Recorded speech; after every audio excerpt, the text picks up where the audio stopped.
हमारे साथ डॉक्टर राजीव सूद हैं, पेशे से डॉक्टर हैं। और सुबह से मैं जब यहाँ आया था तो मरीजों के बीच घिरे हुए थे, समय का अभाव होता है। लेकिन वही कहते हैं ना कि हर दिल में एक गाँव बसता है, और डॉक्टर राजीव सूद के दिल में भी एक गाँव बसा हुआ है।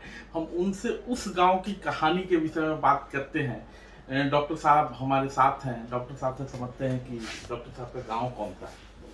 देखिए, गांव का जहाँ तक बात है तो उसमें हम लोग ये मान सकते हैं कि हिमाचल प्रदेश के बहुत सुंदर गांव है।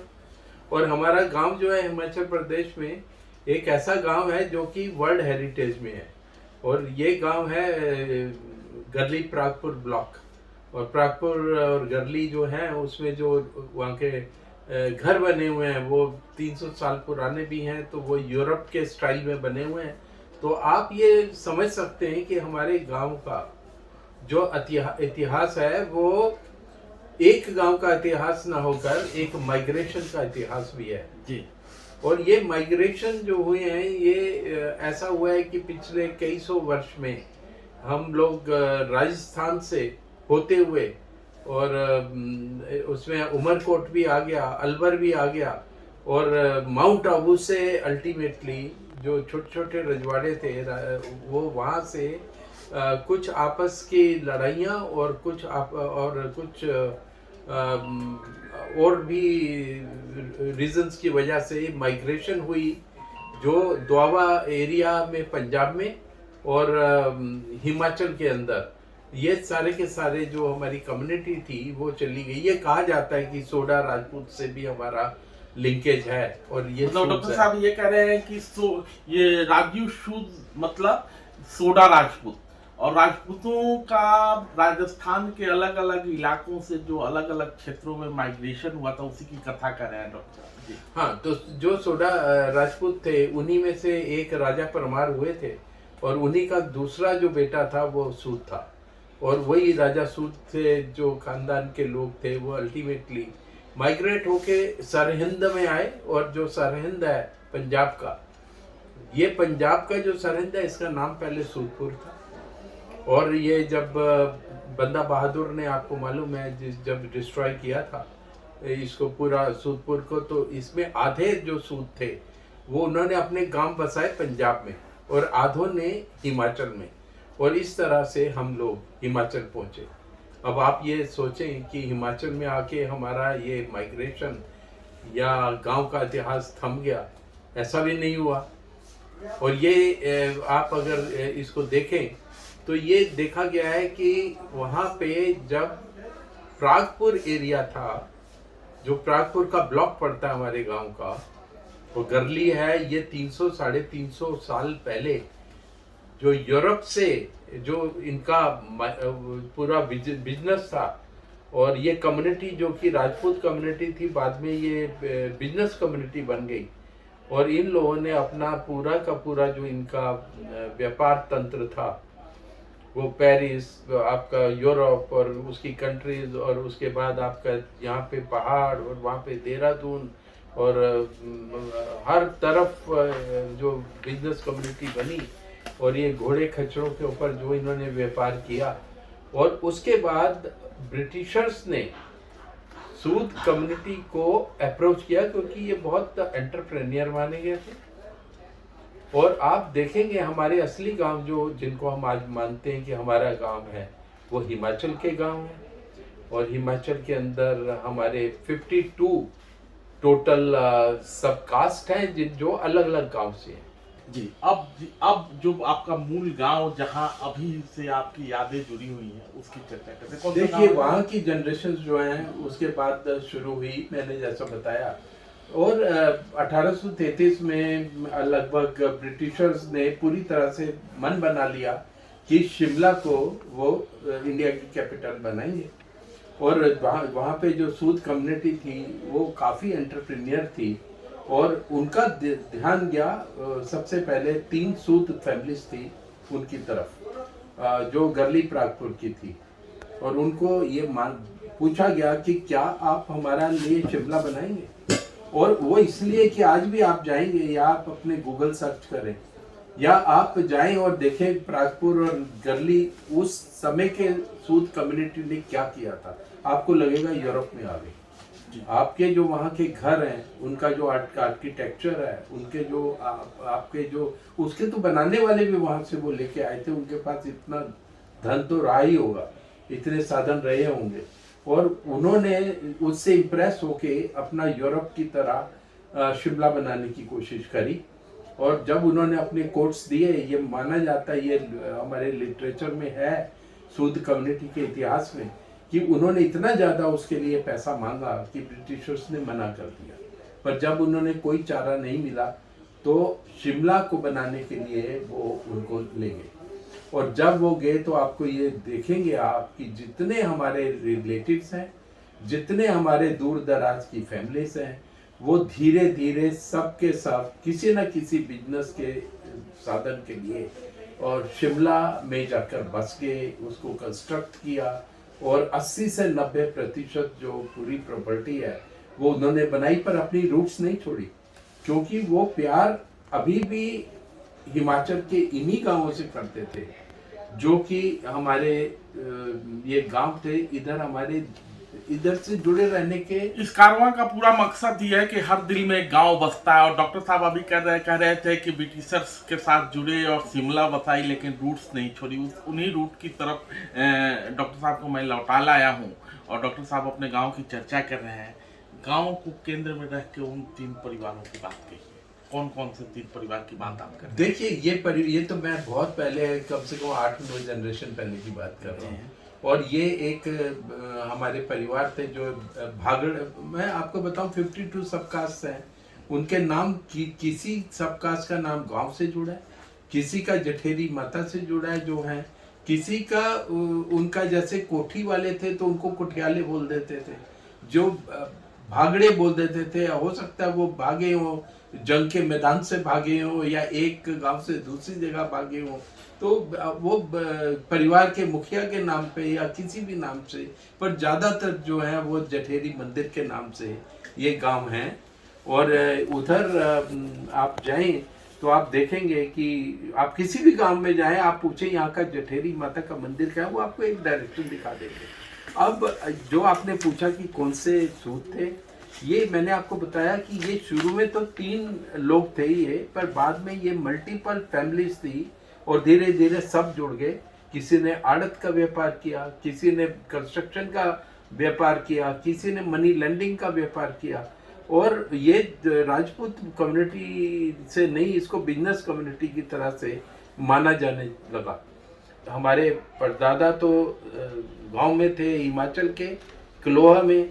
हमारे जो दादा थे वो, उन्होंने बिजनेस, बिशप कॉटन स्कूल बना शिमला में, उसकी सप्लाई उनके पास आई और उन्होंने वहाँ पटीना या पटियोग। दादाजी का नाम खजाना।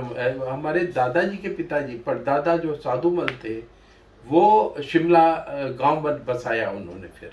और हमारे पास उस गांव की भी यादें हैं। कौन सी गांव की बात कर रहे हैं? ये नया शिमला बोलते हैं आज उसको, पिछले 20 साल से।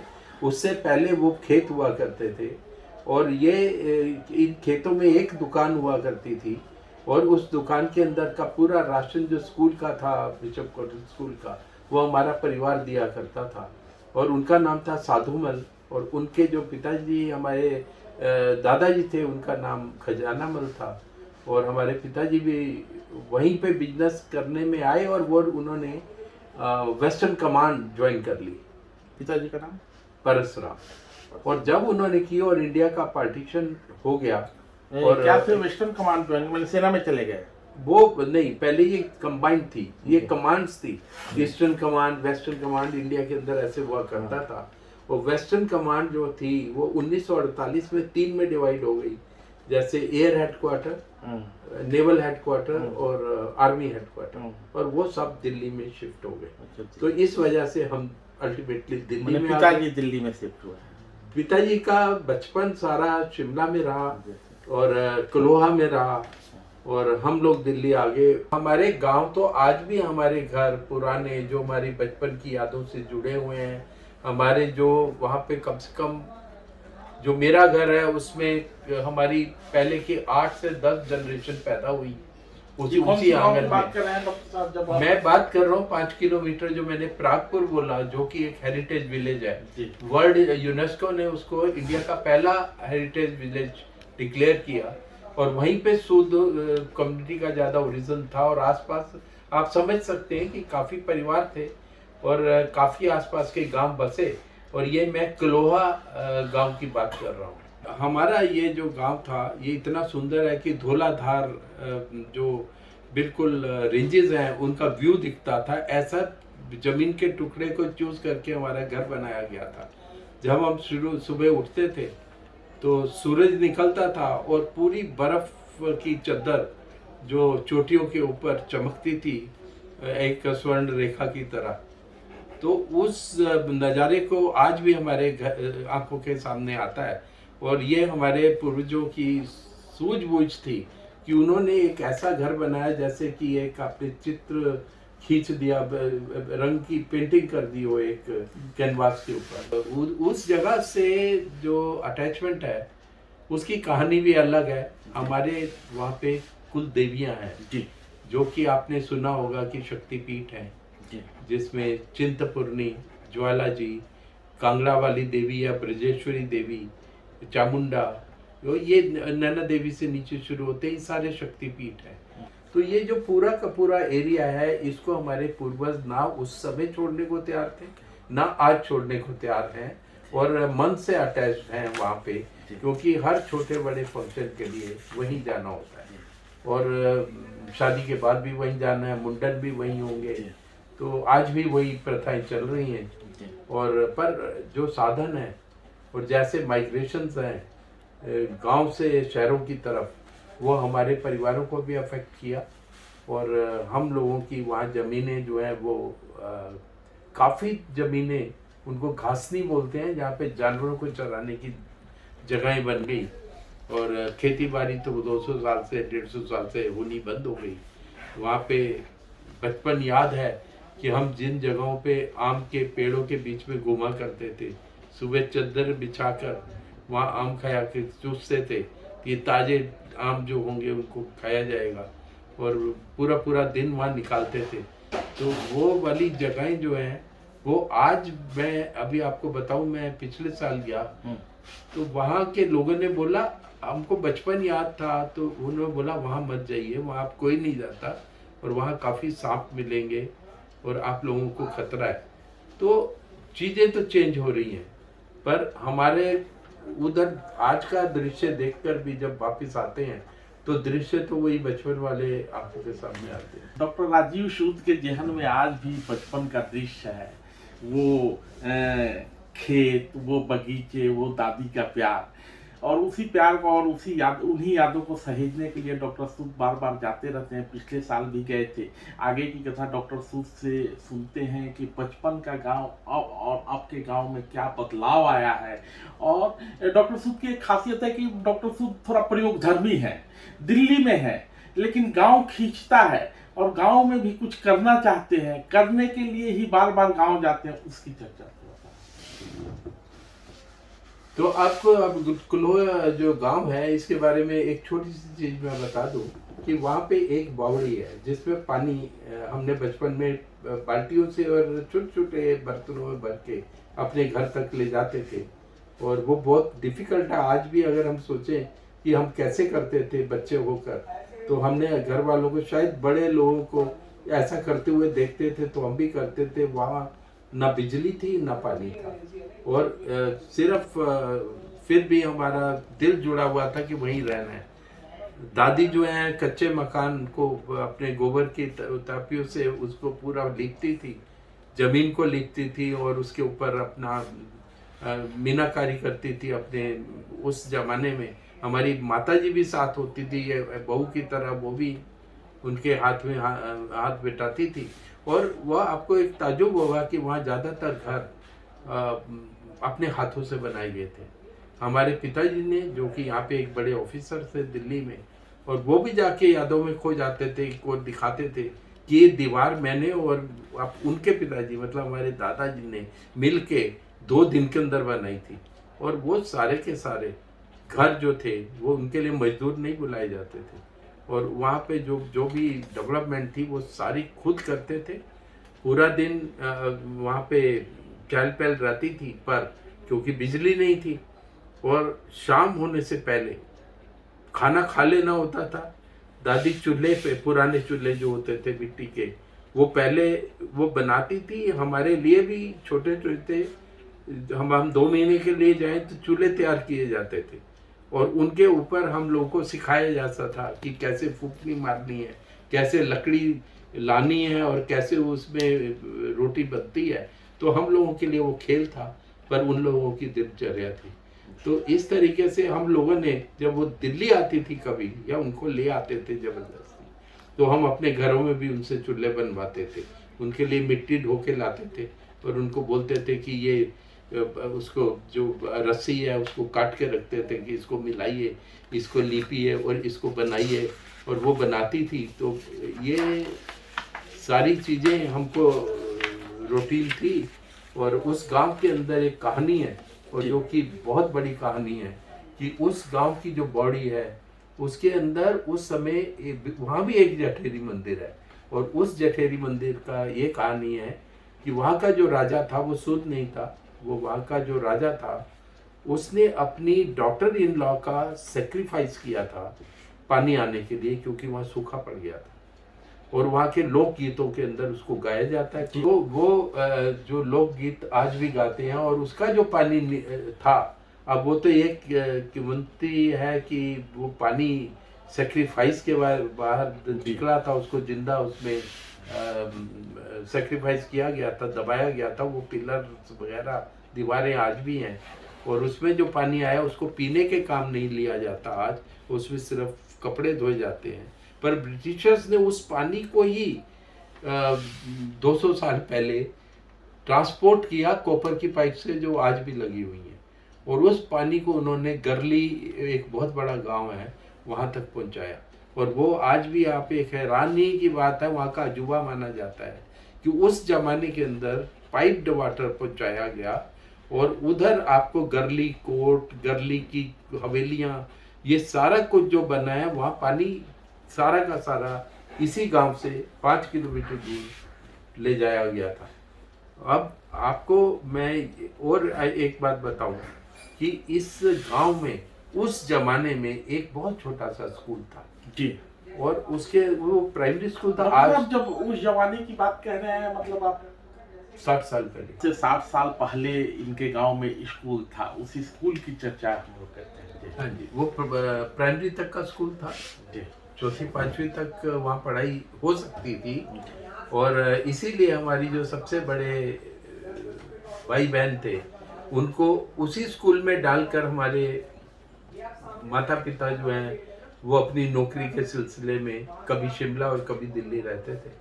और जो इनिशियल वहाँ पढ़ाई होती है और वो साथ रहता था। उस टाइम ये एक रूटीन थी कि बच्चे जो हैं, जो उनको अपने दादी दादा या उनके बुजुर्गों के साथ छोड़ दिया जाता था, उससे दोनों एक दूसरे के पूर्वक बन के और साथ रहते थे, और एक बहुत अच्छा एटमॉस्फेयर पैदा होता था उससे। डॉक्टर सूद मतलब कि हम उस जनरेशन की बात कर रहे हैं जहाँ छोटे बच्चों को दादी के पास छोड़ा जा सकता था। आज तो अपने बच्चे को लोग कहीं नहीं छोड़ते, लेकिन हम इनके जनरेशन में, हमारे जनरेशन तक भी बच्चे दादी और ताऊ के गोद में कई साल के लिए जी छोड़ देते थे। जी।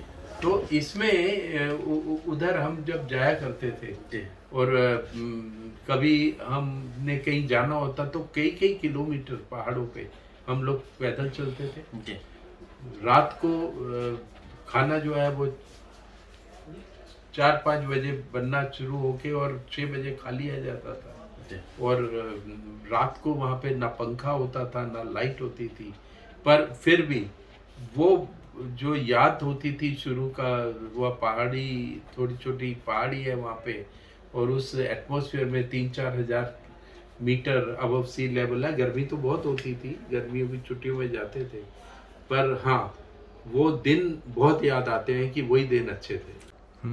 बचपन में जब हम लोग सोचते थे कौन से गांव जाएं, हिमाचल तो जाना ही था, हिमाचल को बिलोंग करते थे, तो कौन से गांव जाएं, पटयोग जाएं शिमला की तरफ, या कांगड़ा जाएं तो हमारे मन में एक ख्याल आते थे कि शिमला जाएंगे तो माल रोड घूमेंगे और वहाँ जाएंगे तो आसपास कुछ नहीं होगा।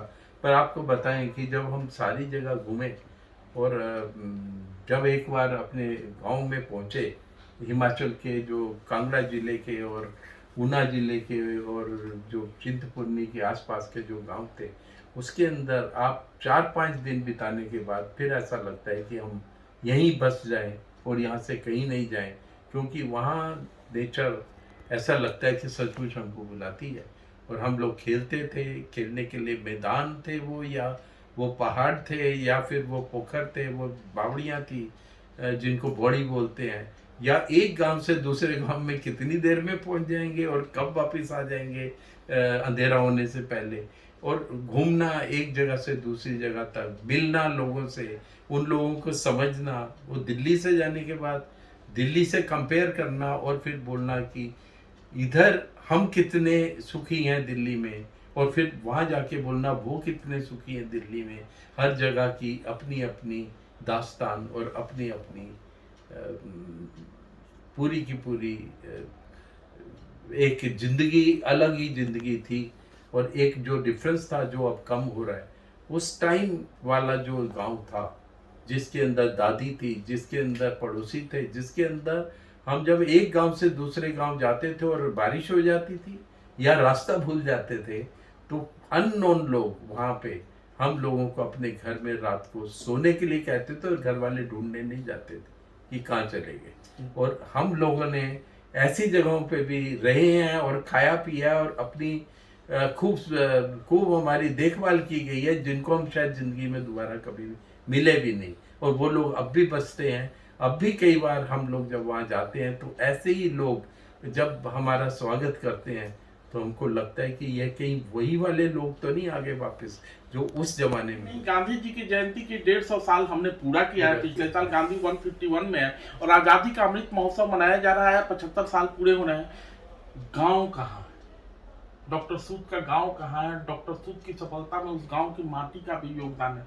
पे बैक टू सोसाइटी कहाँ है, उसके थोड़ी सी बात देखिए, तो फिर अब मैं तो मेडिकल प्रोफेशन में हूँ और इसके अंदर वहाँ पे ये देखा गया कि वहाँ सुविधाएं तो आ रही हैं और अभी बहुत तेजी से आ रही हैं। लोगों की एक्सेसिबिलिटी है, जिसमें जो हेल्थ के सेक्टर में भी, एजुकेशन में भी, जो गांव में स्कूल था प्राइमरी का वो अब 10+2 बन चुका है और उसमें भी पढ़ाई हो रही है, अच्छी हो रही है। ट्रांसपोर्ट भी पहुंचा है, कंक्रीट के घर भी बन रहे हैं।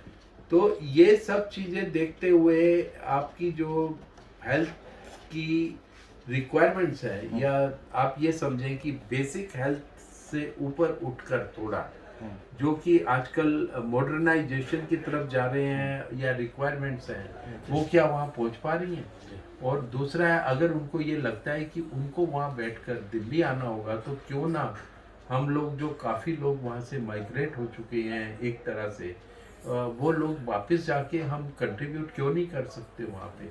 तो ये सब देख के, या वहाँ ऐसा इंफ्रास्ट्रक्चर डेवलप किया जाए कि लोग ना केवल वहाँ पे रिटेन हो, पर कुछ लोग जो जा चुके हैं वो भी वापस आने के लिए उत्साहित हो। तो हम लोगों ने ये सोचा घर में, हमारे परिवार के अंदर, कि जब हमारी वहाँ ज़मीन भी है और जब हमारे पास वहाँ पे साधन भी हैं, आजकल हम अफोर्ड भी कर सकते हैं, तो हम गांव वालों के प्रगति के लिए या उनके लिए कुछ कंट्रीब्यूट क्यों न कर दें। तो इस में शुरू में तो हमने वहाँ हेल्थ कैंप्स की तरह लगाना शुरू किया और जो लोग वहाँ पे, मैं राम मनोहर लोहिया हॉस्पिटल से भी लोगों को लेके गया। हमारे यहाँ नर्सेज और डॉक्टर्स के ग्रुप्स बनाकर हम लोगों ने वहाँ पे पूरा दिन के हेल्थ कैंप्स लगाए, जहाँ पे वहाँ से भी दूर दूर के गांव, जहाँ पे अभी तक ट्रांसपोर्ट के साधन भी नहीं है, वो लोग भी कई किलोमीटर से पैदल आके कि डॉक्टर्स आए हुए हैं, नर्सेज आई हुई हैं, हम लोगों ने वहाँ इन्वेस्टिगेशन शुरू किए, रेगुलर कैंप्स शुरू किए और एक अवेयरनेस आई। और वहाँ के हम लोग हैरान हो गए कि कुछ बच्चे तो मेडिकल में एडमिशन के लिए पढ़ाई कर रहे हैं। तो जब इतनी ज़्यादा चाहत है, इतनी ज़्यादा उत्साह है आगे बढ़ने का, तो वहाँ पे जिस तरीके से उन जमीनों को यूज किया जाए, ये जब भी सोच ही रहे थे कि एक जी मेरे साथ हादसा हो गया। जी मेरे को कैंसर की बीमारी हो गई जी 2012 में, और एक एडवांस कैंसर था, जी और उस टाइम ये माना गया कि अब शायद ना भी बचे। जी तो एक जो गांव के साथ जुड़ने का था कि कभी हम जाएंगे और गांव में रहेंगे, वो ख्याल सामने आने लगे। और उस सारी जमीन को कोऑर्डिनेट करने के लिए मेरी वाइफ ने जो यहाँ काम कर रही थी और उत्तराखंड में भी उसने काम शुरू किया, तो एक ख्याल आया कि आप अपने ही गांव, अपनी ही जमीन के ऊपर हम क्यों नहीं काम कर सकते। मैं आपको बता दूं कि मैं डॉक्टर साहब अपनी वाइफ की बात कर रहे हैं, डॉक्टर रीवा सूद से मैंने बात की थी, और ऊना जिले के जहाँ पे वो प्रयोग कर रही हैं, लेकिन वो सब सारी परिकल्पना उनके दिमाग में, भले ही वो काम कर रही थी, लेकिन उनकी धारणा को पुष्ट करने का काम डॉक्टर सूद ने ही किया था कि जब हम और जगह कर रहे हैं तो अपने गाँव में क्यों नहीं। पहले से भी ये लोग दिल्ली और देश में कर रही हैं मैम, लेकिन उस गांव में कुछ किया जाए, ये धारणा डॉक्टर साहब की ही थी। नहीं, जब ये देखा गया कि अर्बन अंडर प्रिविलेज के लिए, जैसे झुग्गी झोपड़ी के लोग हैं, उन लोगों के लिए काम कर रहे हैं, या फिर कुछ स्टेट्स में गवर्नमेंट ऑफ इंडिया ने उनको अप्रोच किया कि आप सेल्फ हेल्प ग्रुप्स हैं, या फिर आप अंडर प्रिविलेज के लिए आप विलेजेस में काम कर रहे हैं। वो एक पायलट प्रोजेक्ट उन्होंने मध्य प्रदेश में, उड़ीसा के ट्राइब्स में जाके उन्होंने काम किया। उत्तराखंड के जितने भी साताल एरिया है, इसके अंदर जड़ी बूटियाँ जो हैं, उनके ऊपर काम किया। तो उस टाइम ये विचार आया कि हम लोग अपनी जो जमीनें वहाँ पड़ी हैं और वो बंजर हो चुकी हैं, मतलब चलो चले गांव की ओर। हाँ। डॉक्टर साहब गांव जाने को तैयार है। तो उधर और कुछ एंटरप्रेन्योर्स को देखा भी, जो लोग उधर रहे और जो माइग्रेट कभी नहीं हुए थे, वो भी वहाँ काम कर रहे थे। कुछ लोगों ने वहाँ पे गिर गाय या कुछ और पशुधन इकट्ठा करके अपना काम शुरू किया। तो हम लोगों ने ये सोचा कि चलो थोड़ा सा एफर्ट्स हम भी करें, और आज 5 साल के अंदर वहाँ पे जो जमीन जिसमें 200 साल से खेती नहीं हुई थी, वहाँ सिर्फ खेती लायक उसको उपजाऊ ही नहीं बनाया जा रहा। आप अपने गांव की बात कर रहे हैं? अपने गांव की बात कर रहे हैं। और कलोई से दूर भी है हमारा एक्चुअली हमारे पूर्वजों ने इसको, गांव की जब हम बात करते हैं तो सिर्फ कलोहा गांव तक हम रिस्ट्रिक्ट नहीं रहते थे। उसके आसपास हमारा डाडा सीबा एक सड़क है, उसके पास हमारे गांव है, डाडा गांव है, उधर पीएचसी बन गई है, या उधर हमारे कुछ जमीन पड़ी थी, बिखरी हुई जमीनें थी, छोटी छोटी लैंड होल्डिंग्स होती हैं। कुछ जमीन ऊना डिस्ट्रिक्ट में आ गई, कुछ जमीन, पर ये ज्यादातर जमीनें वो होती थी जिनको बहुत सस्ती जमीन बोला जाता था। उसमें जानवर सिर्फ चरते थे और कोई उसमें यूज नहीं किया जाता था। तो कैटेगरी होती है, उस जमीन को वापिस उस लेवल पे लाना एक मिशन बन गया कि अच्छा ये भी हम कर सकते हैं। और मेरे जब साथ मिला दोनों का, पति पत्नी का, तो वो जमीन में फिर एक जो कंसेप्ट था कि फार्मिंग ऑर्गेनिक होनी चाहिए, पौधे, हम हेल्थ से रिलेटेड हैं तो पौधे, मेडिसिनल प्लांट्स की फार्मिंग करें। और इस तरीके से बढ़ते बढ़ते वो जमीन ही नहीं बढ़ी, वहाँ के जो रेजिडेंट्स हैं वो अब इन्वॉल्व होते जा रहे हैं। और वो लोग वहाँ पे, जैसे आपको पता होगा कि हिमाचल में शिमला में गोल्डन एप्पल को ब्रिटेन से लाकर इंट्रोड्यूस किया गया, कीवी को लाकर इंट्रोड्यूस किया गया था। तो वहाँ पे ड्रैगन फ्रूट को ट्राई किया गया, कई चीज़ों को ट्राई किया गया, और ड्रैगन फ्रूट वहाँ पे सक्सेसफुल हो गया। और एक नया फल जो है वो इंडियन मार्केट के लिए या वहाँ के लोगों के लिए, या ब्लैक व्हीट जो काली गेहूं है, जिसकी बहुत ही बड़ी न्यूट्रिशियस वैल्यू है, या आपको ये पता होगा ब्लड प्रेशर के लिए जो सबसे बड़ी दवाई थी एक जमाने में, वो रिजर्पिन थी, और वो उससे बनती है आपकी सर्पगंधा से। और अश्वगंधा आपका पूरा कोरोना काल के अंदर जो इम्यूनिटी के जो मेडिसिन बन रही हैं, हर्ब्स जो हैं, जो चाय बन रही है वो अश्वगंधा से बन रही है। आपकी कई चीज़ें हैं जो कि वहाँ पे पैदा हो सकती हैं, और आपको तो मालूम है कि हनुमान जी भी हिमालय से उसी एरिया से लेके गए थे जड़ी बूटी। राजीव सूद अभी चर्चा कर रहे थे हनुमान जी और जड़ी बूटी, तो वही एक रामचरितमानस में एक चौपाई भी है कि कहीं रिक्षपति सुनो हनुमाना, का चुप साधी रहो बलवाना, पवन तनय बल पवन समाना, बुद्धि विवेक विज्ञान निधान। मतलब जामवंत उनको जगाते हैं। डॉक्टर साहब ने भी किसी को जगाया, भले ये वहाँ बहुत समय नहीं दे पाते हों, लेकिन डॉक्टर युवा सूद वहाँ बार बार जाती रहती हैं, अपने गांव की लोहे में भी और ऊना जिले में भी जहाँ उनका प्रयोग भूमि है वहाँ पे। मैं आपको एक बात बताऊं कि जो एलोपैथी और आयुर्वेदिक का आर्टिफिशियल डिवीजन किया गया है ना, आपकी जितनी भी दवाइयां हैं एलोपैथी की, ये जो पहले अब तो केमिकल से भी बन जाती हैं, आर्टिफिशियल भी बन जाती हैं, पर ये सारे जो एक्सट्रैक्ट्स हैं, इवन कैंसर के जितनी भी दवाइयां आज स्टॉक पे चल रही हैं कीमोथेरेपी में, ये सबका ओरिजिन प्लांट्स है। और ये सारे जो खेती है ये ज़्यादातर इन्हीं गांवों के आसपास होती रही है। वहाँ के जिन चीज़ों को हम बचपन में सोचते थे कि ये जंगली है, खरपतवार है या ये यूजलेस है, वो ही आज कैश क्रॉप्स बन चुकी हैं। और उनको कैश क्रॉप्स को कैसे आपको कन्वर्ट करना है हमारे इंडिया की इकोनॉमी को बूस्ट करने के लिए, एनवायरनमेंट के अपग्रेडेशन के लिए, जमीन को की जो फर्टिलिटी है उसको रिकवर करने के लिए, कार्बन जो बोलते हैं उसको बचाने के लिए, और आपका जितना भी आपकी जो ओजोन में भी छेद हो रहा है उसको भी बचा लेंगे हम। और अगर हम अपनी मिट्टी को उपजाऊ बना लेंगे तो हमारे गांव तो समृद्ध हो ही जाएंगे। हम लोगों ने पूरे इंडिया में ऐसे गांव की कहानी अलग अलग हिस्सों से सुन चुके हैं। तो हम लोगों को ये है कि हम हिमाचल के गांव जो कि एक बहुत बड़ी नेचुरल संपदा से संपन्न है, उनको अगर हम अपग्रेड करें तो एक मिसाल कायम हो सकती है। और उसी काम में, उसी गांव को समृद्ध करने के काम में मंगरुआ भी लगा हुआ है। मंगरुआ, हर आदमी का अपना अपना पेशा होता है। मैं कलम ये क्या कहते हैं, खबरनवीश हूँ, खबरें लिखता हूँ। आजकल गांधी जी के 150वीं जयंती वर्ष में 150 गाँव की कहानी कर रहा हूँ। डॉक्टर साहब चिकित्सक है, मर्म को समझते हैं, उन पौधों के मर्म को, एलोपैथ के मर्म को, दोनों के बीच सामंजस्य को और दोनों की कमी और कमजोरियों को, और गांव गढ़ने में लगे हुए हैं कि लोहा बदलेगा, हिमाचल के गांव बदलेंगे। इसी सोच के साथ और इसी उम्मीद के साथ डॉक्टर राजीव सूद से ये बातचीत समाप्त।